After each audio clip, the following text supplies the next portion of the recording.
Hey everyone, welcome to the Rollout. I'm Linsay Rousseau. And I'm Genevieve Marie. Hello and welcome. And I have my emotional support kitty for this episode, and I'm going to need her because Genevieve and I had very different experiences playing this game. Very different experiences. I'm laughing. We're talking about Pathologic 2, which of course is the follow-up to Pathologic. Okay, so probably one of the most stressful games I've played. I am smiling and this is her jam. I'm going to giggle like a maniac because honestly, I made Linsay play this game after I had put, I think a good, I want to say 30 plus hours into this thing. I love this game. So ever since, and let me explain, there's a timeline of events to this game. I watch first, like I think most initiates, I first watched H Bomber Guy's video about Pathologic, the original video game, and how he went through and played that game and what a torturous experience it was, but probably the most satisfying gaming experiences that he has had in his life. We will put the link in the description below.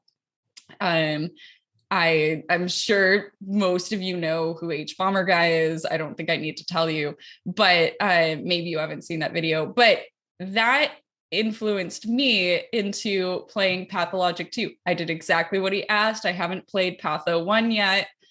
I went straight to Pathologic 2 because they cleaned up, they improved some things for sure. They improved a whole lot of things. You just playing the game, you can tell that they got their feet under them and, they got their sea legs. But so this is why I played that game is H Bomber Guy. Thank you very much. You have given me one of the most grueling, hard, insane gaming experiences of my life. And at a time where I really did need it. Right. I was playing this game through a very stressful point in my life, and probably one of the most stressful and harrowing points in my life. And it's strange because Linsay and I, we were talking off camera. We deal with stress and with trauma and things very differently from one another. See, I'm an escapist. I want to consume happy stuff like Stray, or I want to watch something funny, or even, action or something like that. But like, I can't sit and watch like The Power of the Dog or something super dramatic because it's just like, I can't handle this. Or even, playing The Walking Dead or something. It's like, no, my stress level can't handle this right now. Whereas Genevieve is like, yes, give me all the stress. I thrive off this. See, okay. I think this comes from two different places. See, Linsay, you need escapism, but you are like me though, because you do live in a life that's very fast paced. Yeah.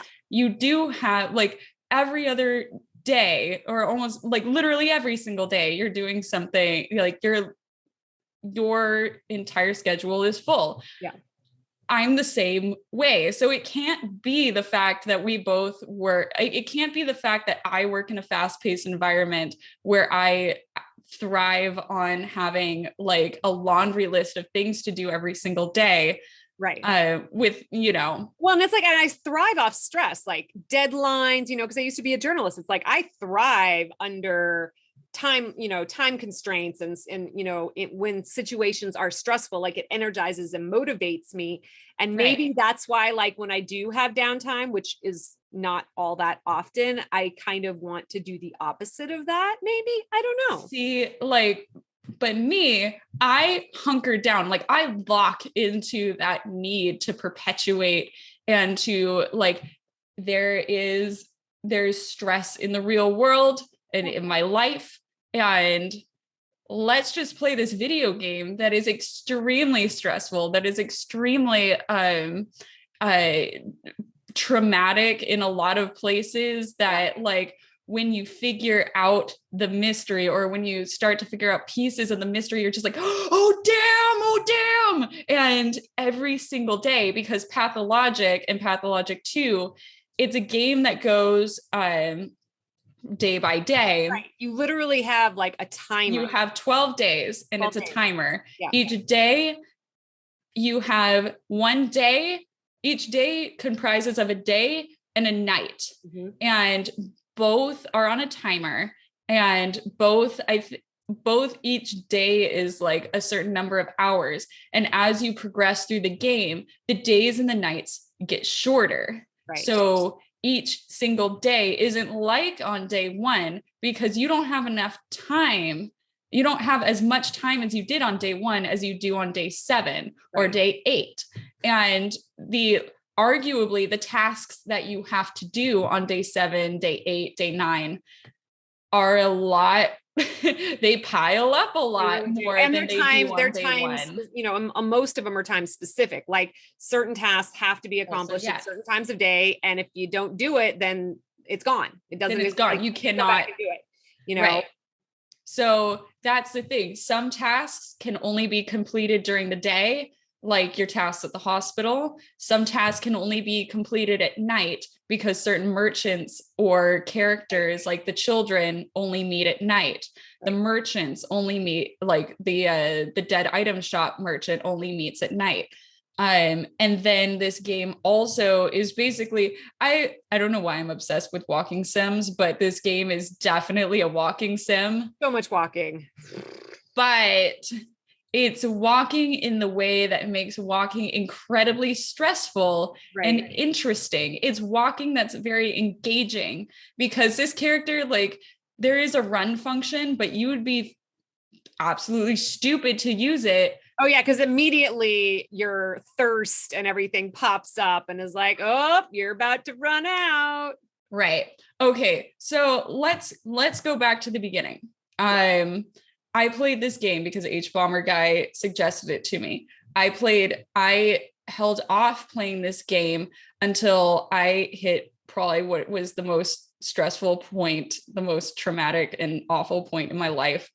And I was playing it obsessively, absolutely obsessively. And I even restarted the game, I think, twice before I have continued with the run that led me to the end of the game, because I kept seeing different paths, different options, different ways to play, different, like, better ways to, like, hone my inventory, to save on time, to get used to the layout of the town so I can get to places quicker, and the even like how many people, like the order in which I go see people, that completely changed. And like, I'm just making a war room plan in my mind on how to like do it. It's basically like, it's basically like the Da Vinci Code, when like the aha moment comes and you're just like, oh, everything, it fits together. It all, so yeah. So after I was done playing the game, I was like, oh, it was a big breath of fresh air. So the Pathologic 2, the way that the game works, a quick summary of the mechanics, a quick summary of the story, the way the game works. So you play a character. It's one of the 3 characters from the original Pathologic game. You play Artemi Barak, who is a surgeon, and he had dropped out of med school, but he was still in the capital of this. It's a fantasy town. It's a fantasy world in which you live in, it's very close to being in, I would say, late 1800s, early 1900s Russia. Yeah. And obviously it is a Russian development company. Russian company. So that makes a lot of sense. It makes a lot of sense. But the town doesn't exist. And obviously the people and the world is just kind of like real life adjacent. So like Right. sort of an alternate universe feeling world that's very close to ours, but also quite different.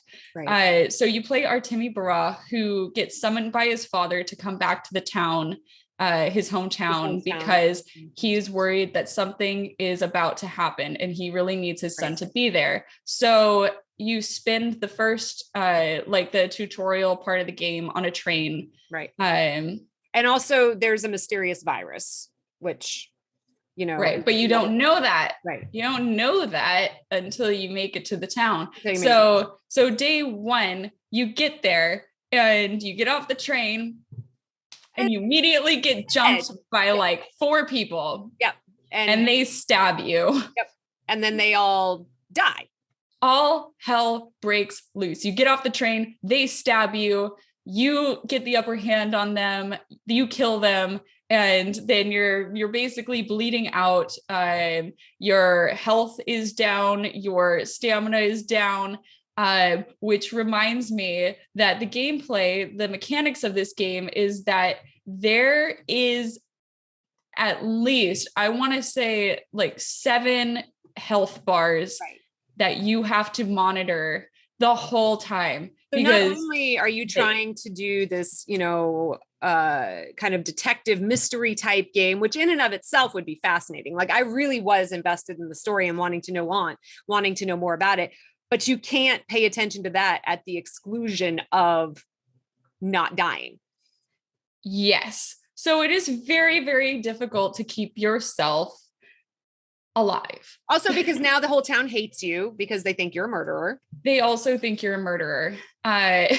So yeah, right off the bat, you're starting in a very precarious position. 2 people in the town who are very high up has died.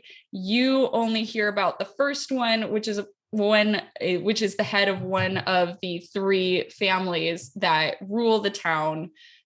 And then the other one, when you finally make it to your father's house, you realize is your father. Right.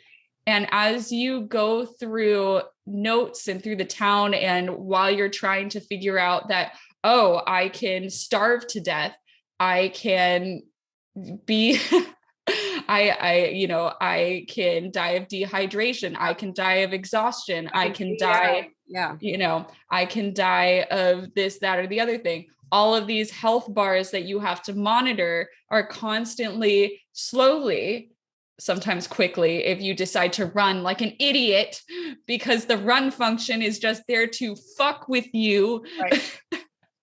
Unless you are in dire straits, never use the run button. Just don't do it. You are absolutely stupid if you use it, because you have to measure your exhaustion. And how do you fix exhaustion? You have to find a bed to sleep in. Only not everybody's going to let you sleep in their bed. So it takes a while before you can find a place to actually rest your goddamn noodle at night. And sometimes if you're too hungry while you sleep, your hunger meter goes down because you get hungry while you sleep. You're sleeping. Yeah. But also, if your hunger meter goes down to 0, then your main overall health meter starts going down, and that will fuck with your mind. So if you sleep, that could be detrimental to your health. But if you sleep, you can also regain some health. But it's a very precarious balancing act. It is a balancing act. You have to decide, like, am I going to steal from these people? Like, because you can go into some houses and it's like, you go to click on an item and it's like, do you want to loot this? And then it's like, ding, ding, ding, they will know. And you're like, crap, I'm really hungry, So not only do you have to measure the things that like keep you alive as a human being, you also have to measure the things that also keep you alive as a human being, but in a social sense, right? Because if the people in the town know that you're a liar, you're, a stealer, you're a thief, because you're taking food from them, which there is very little of, and there will be less of in the future, because once you do find out what is actually wrong, which is a plague that hits the town on I believe it's the end of day 2 / start of day 3, I think. Correct me if I'm getting that wrong. But once the plague hits the town, any food in the shops, any sort of anything that you could buy in the shops, prices sky rise. You are basically going to pay like $500 for a like sliver of bread. Right. And you are, if you haven't basically, if you didn't know, yeah, if you didn't go into this game right, knowing, and you haven't stocked up on day one and done everything possible to get you to where you need to be by day 2 and day 3, you will be absolutely screwed for the rest of the game. And let me tell you why, because every time you die, there's a penalty. There's a penalty for dying. Every time you die, it'll whittle away at one of your meters. So say it'll be like, oh, you're going to be a little bit more hungry every now and then. It'll take a chunk from that meter that you can never refill again. And it'll start whittling away at these meters and what the max amount that you can reach is, until it's almost impossible to play the game. Right. And that was honestly the whole point, like the devs were trying to do. Like they've said, and you know, their press releases and all of that, like this game will frustrate you beyond belief. You might not be able to beat it, you know, but that's the type of game that we wanted to make. And they did actually release an update to the game where there are now multiple difficulty levels that you can select, which it was not the case at the beginning of the game.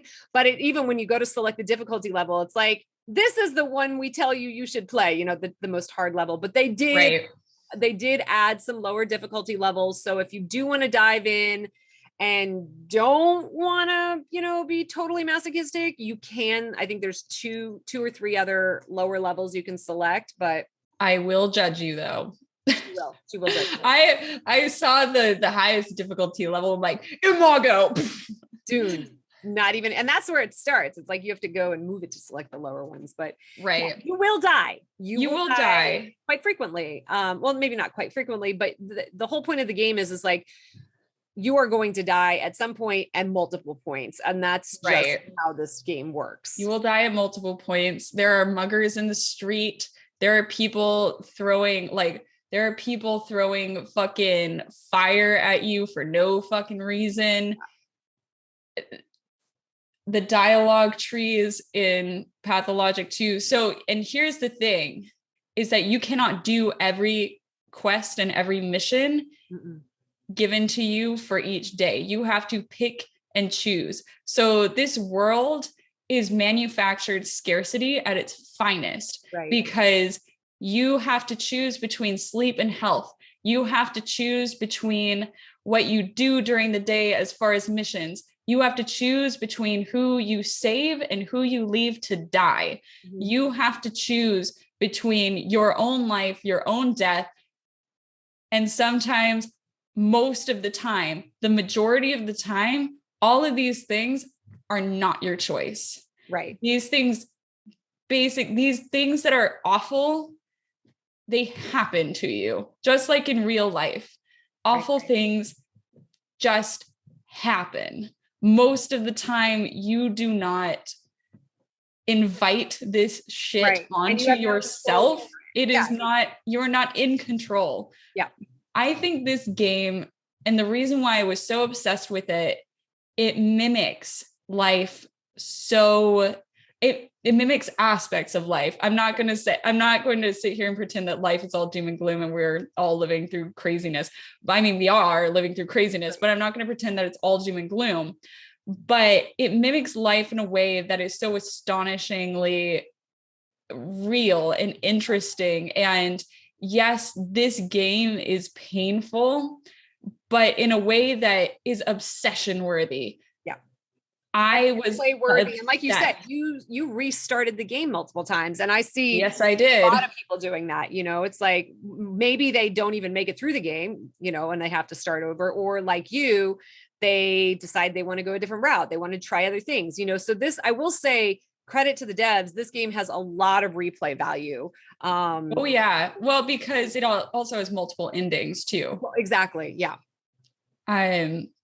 this game has a lot, as far as mechanics go, this game has so much going for it and so much going on in it that I don't think that you would be at a loss, or for a better word, for want of something, because this game has a shit ton of everything in it. The only thing that it doesn't have, I mean, like, it is marketed as a first person shooter, but you best bet that fighting is probably your worst option because it is the quickest way to die. I learned that. Yes. You were very bad at fighting. You were a surgeon, and you suck at keeping yourself alive in a bar, really, like in a fight. You learn that very quickly if you dare to try and fight somebody. I played this game with the intention of playing it as if I was making the decisions myself and what I would do. It's just like, what would I do in this situation? I see a mugger with like a rusty knife, like running at me from a dark alley. That's my first death. My first death was fighting someone. And I was like, oh, well, that ended very quickly. Good to know. Yeah, you fucking run. So last week we were talking about Stray and how the world and everyone in it is pretty lovely and just everything is, hopeful, and everybody takes care of everyone, everybody else, and, everybody's in the post-apocalypse together. Pathologic is not that game. Not any of, in fact, it's the exact opposite of that. Everyone's out to kill you, out to kill each other. Resources are scarce. Yeah. Right. So I love, and it's not, again, this is not the Walking Dead, like, we got to kill them before they kill us sort of thing. Right. It does get that way in certain points because there are different factions in the game.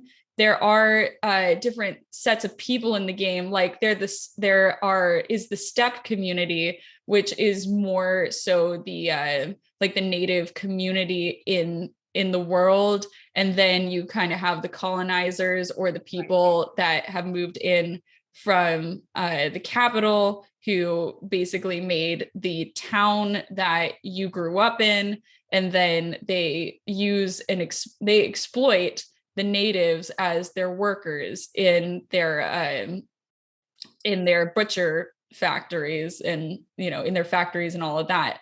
And so there is tension there between the native people and the townspeople. There is tension between the three families that run the town, the Canes, the Stomatons, and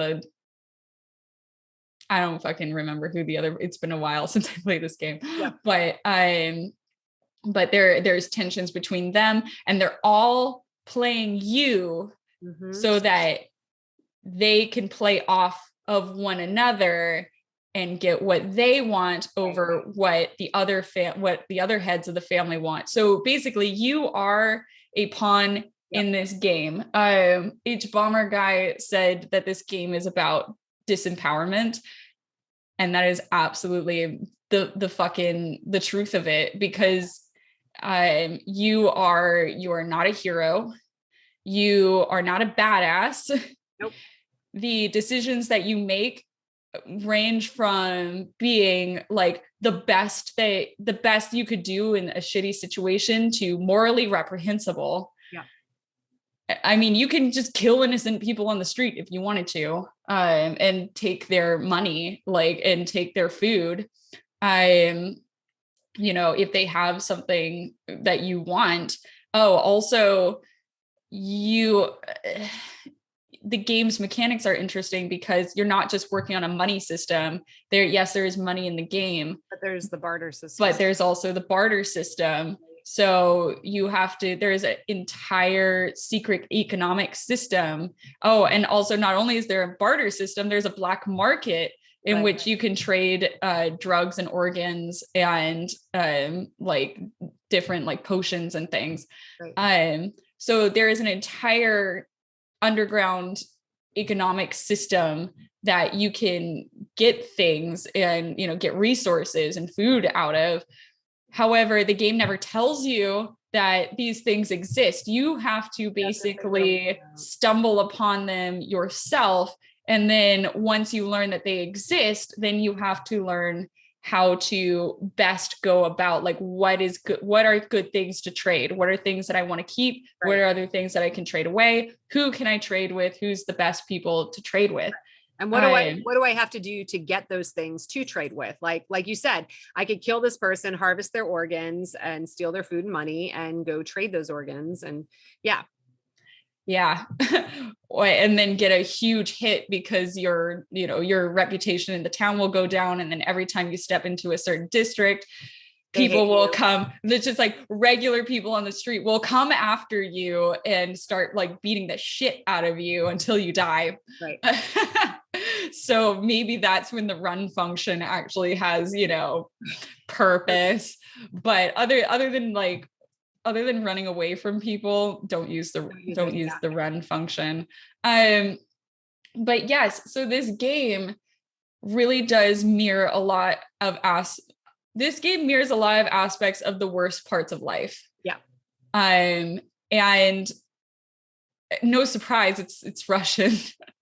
So you're just like, okay, I see. Yeah, that makes a lot of sense. There's a lot of parallels that the artists are taught. There's a lot of parallels to the Soviet Union and the revolution that are being referenced here, especially with the ambiguous time frame that they put it in as well.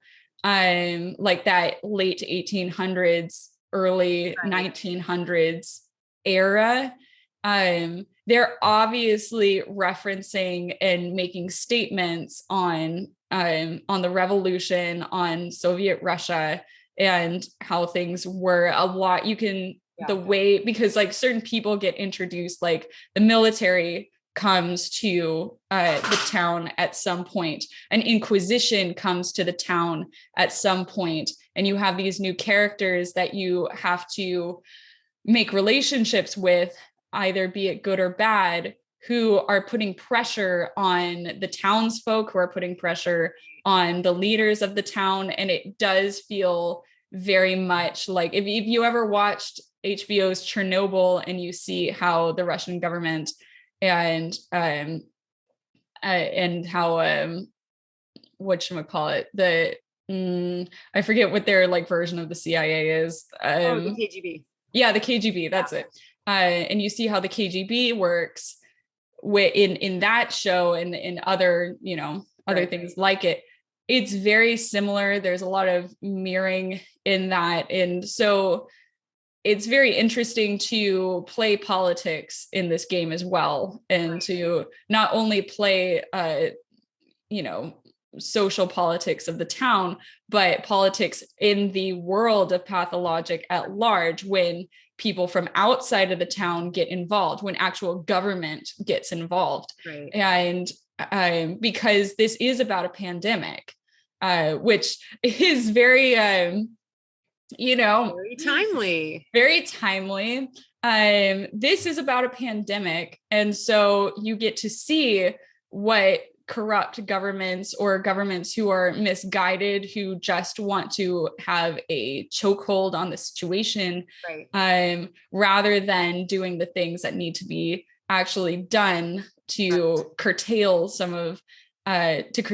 like the awfulness or the spread, or of the disease. Right.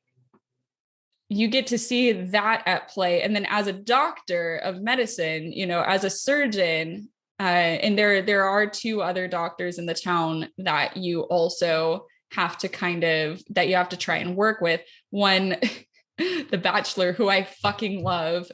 He's such an asshole. He is arguably the bitchiest person in the game, and yet I still love him because he's such a dick. Yeah, I've never seen conversations with him are quite amusing. The character, it's just the characterization, mwah, beautiful. I think he's definitely a fan favorite among the community, because everybody just loves how shitty he is. Right. But you and these other doctors have to try and convince the people, in power to do the correct things, to either, to let you find a cure, or let you go into a certain sacred space in the town, or let you cut open bodies, because you can't even start doing your surgical work, not legally, until you can prove yourself worthy of it, in the whatchamacallit, when you're talking to the step folk, because you are half step. So when you're talking to those people, you don't really have a right to cut open a body, because that's against their traditions, until you can prove yourself a doctor in their eyes, which is it's called a menku. Right. And so they say, I think at one point they say something to the effect of like, well, you are one of us, but you're not, because you left. And so we know you're part of us, but yeah, you have to prove yourself to us. Right. And there are opportunities in the game where if you miss certain quests, you don't prove that to them. Nope. And so they don't trust you. And so if you're cutting open bodies and things, they're not going to view you kindly. No. And they are going to shun you. And eventually I think they do, because when the military actually gets involved and starts asking questions about you, they shun you anyway. But not out of disdain for you, but out of respect, because they want to protect you. They're like, we're not going to talk to you in the street anymore. We're not going to make you a target. Yeah. Right. We're not going to interact with you anymore. And you're like, well, fuck, why? And then you realize it's because big brother is getting involved, and that would put you in a very precarious position. So it's very interesting. This game, again, I find it obsession worthy. I think that this is not for me, it's fun. I had the time of my life. It's definitely not a game for everyone. If you like, high action, running around shooting people, this is not a game for you. There's not a lot of like, big action scenes or things like that. There's not like the crazy cinematic cutscenes. This is definitely a thinking game. It's going to frustrate you. So if you're the type of person like Genevieve that loves that and thrives off of it, definitely check it out. But like the mystery, here's the thing. The characters are great. Yes. The world building is fantastic. And the fact that they fleshed out so much of this town, the different aspects of this town, between the native people, the townspeople, the children have their own like sort of cult that they run. And so, and then the whole, the economic system, the fact that this town has a barter system, it also gets into sort of mysticism as well, because with the townsfolk, but also with the native peoples, but also with the townsfolk, there are two different kinds of mysticism that's running through the town, because this town is unlike any other town. And they say that exists on Earth, because this town is alive. And you're like, okay, like it's alive in the sense of, I don't know, spiritual bullshit or whatever. There's some truth to that though. Every person that you talk to, they will say either two truths and one lie, or two lies and one truth. And they talk in a very cryptic way too. Like it's very poetic. It's not, you never have a straightforward conversation with people. It's very much full of riddles. It's basically, it's kind of the way that they write the speech is kind of like reading a novel, like a very engaging novel where you're like, people don't speak this way, but this is obviously intentional. Right. And it adds to the world, and it adds to the experience. And like, this is people in this town just don't speak normally. Like they don't speak the way we're used to hearing people speak. They don't speak conversationally. But they also, like, their traditions aren't, that's not normal to us either. Right. Their houses and the way that the town's set up, that's not normal to us. Like the whole town is basically, the layout is very organic and it's a maze. And so, like, just because you look at a place on a map and it's like a building and a building, you might not be able to go through these two buildings because there's a fence here, but then there's also a fence over here that attaches to another building over there. So either you like the dumbass go all the way around, or you go up and through a fence, like a gate here to get into. And so it's very interesting. So again, like nothing is like it seems. Everything is, it's just left of reality. Everything is just slightly askew of what you are used to. And once you get a hold and get familiar with the world, and that's a part of the learning curve too, that's exciting and interesting, is that once you start to get a hold of the world and its mechanics, the way that the world is set up, the way that the mysticism plays into how you are going to solve the riddle, solve the problem of the pandemic.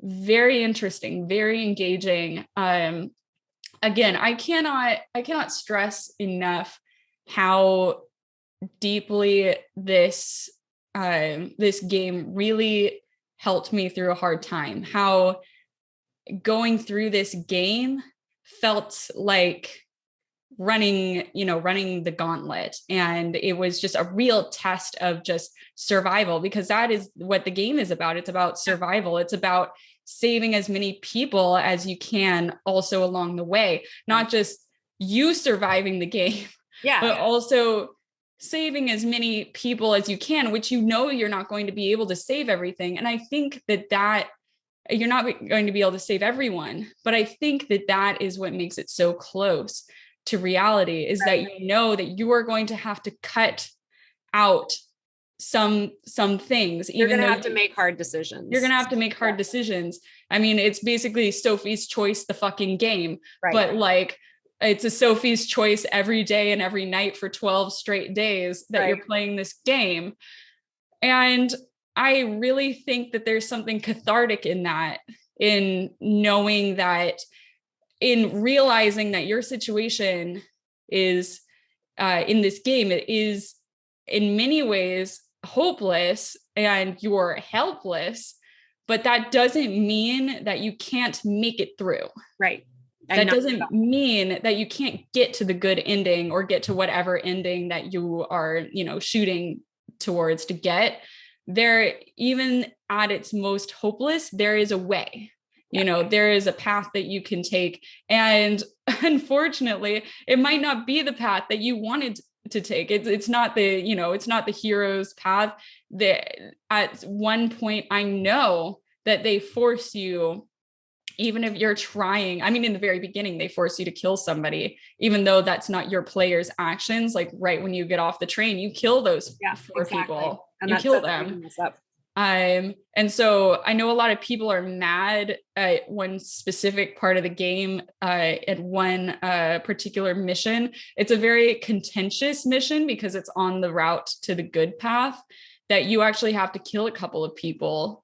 And they're like, I played this whole game without killing a single person. And I didn't want to like I wanted to, go by my morals, and I wanted to not kill a single person. I'm like, that is all well and good, except for the fact that you are forgetting that you already killed four people. You started the game off like that. You already started the game off. You already have a 4-person body count. And so in this moment, even though you're speaking from a moral high ground, that's false. That's a straw man, because the character has already killed 4 people. Maybe that you didn't like spam X and L1 to do it. But it still happened. It still happened. Your character still did it. And so, and that honestly, I think is the point of the game, is that you are going to have to make hard choices if you want to get to where you need to go, you know? And I'm not saying that that's reflecting real life. You shouldn't go out and like make sure that, you know, you're doing all this hard sacrificial shit to get what you want, like stepping over people to, you know, get the good ending. I'm just, what my point is that this game forces you to face hard choices. Mm-hmm. And I think as long as you can play through those choices and realize and shut off the game, and in the end be like, whew, well, that was an unpleasant experience. Right. But, you know, in the end, it's a game. Yeah, exactly. You know? Right. In the end, it's a game. You can shut it off. And I did tell you, I remember telling you, because I knew right when I asked you to play it, you know, you were also in a stressful place too. I remember telling you that if it is too much, just shut it off. Yeah. And walk away. Which I've done, you know? And so, yeah, for me, I played it with other games at the same time and would go back and forth, you know, when it got too stressful. So, you know, there's different ways to approach this game. You might not like it. You might love it. But definitely honestly, here's the thing. There's a lot of people who aren't going to enjoy the game. They're not going to be obsessed with it like I am. They're not going to semi-enjoy it like you did. But I think that it is one of the most interesting, unique, and nuanced experiences that I've had with a game. I think that this game does a lot of things that other games, like AAA games, absolutely do not. And that certain games do not even dare to do. Like, there are certain choices in this game that are so morally reprehensible that it wouldn't even be basically on the table, to use H Bomber Guy's whatchamacallit, to use his words, that wouldn't even be on the table in other games. Like, at one point you have the choice to unlife a literal child, and that is up to you to do it. I mean, yeah, I know it's just a video game, these people aren't real, but then at the same time, like with Stray, like I cried in the beginning of that game. Yeah. Like, these things do have an emotional effect on you. And, you know, these things, you know, even though they're not real, it doesn't mean that it doesn't matter. You know what I mean? Like, in the moment, it matters. You know, you turn off the game, it doesn't fucking matter. Right. But in the moment, emotionally, it matters. Yeah. So yeah, I would highly recommend, that's all to say, I would highly recommend giving it a try. At least try it, because this game is doing something different than any other game that I have seen, and you should support that. Whether you enjoy it or not, you should support that. Otherwise, you are going to get the same cookie cutter games that we have been seeing coming out with AAA games. Yeah. And it's just going to be like, just like Assassin's Creed, like fucking reskinned Odyssey with Valhalla. Yeah. Like, you're just going to keep getting that over and over and over again. So please support your indie game devs.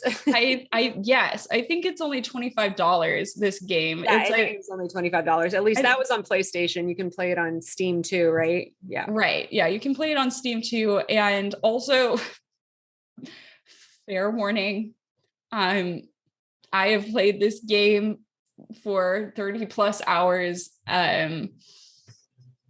Get used to the game crashing a lot. I didn't have it crash on me. It definitely would take a long time to load sometimes, but I haven't had it crash yet. But yes, it has got some glitches. Load times are very slow. At the expense of the game actually fucking working. It has its issues. My maybe, I don't know if it's my connection. I don't know if I'm spamming buttons too hard and too quickly, giving it too much to think about. Right. But it will crash on me. Mine does crash on me, I think. Not a whole lot, not too much to where, obviously not too much to where I was bouncing off of it, but it did crash a handful of times. And then I just kind of got used to that feature. Yeah. The load times when you're going in between parts of the town are ungodly long. They'll take like anywhere from like 2 to 10 seconds, and that gets tedious. But just stick with it. Yeah. Because honestly, the rewards are far better than the bugs that you'll find along the way. Yeah.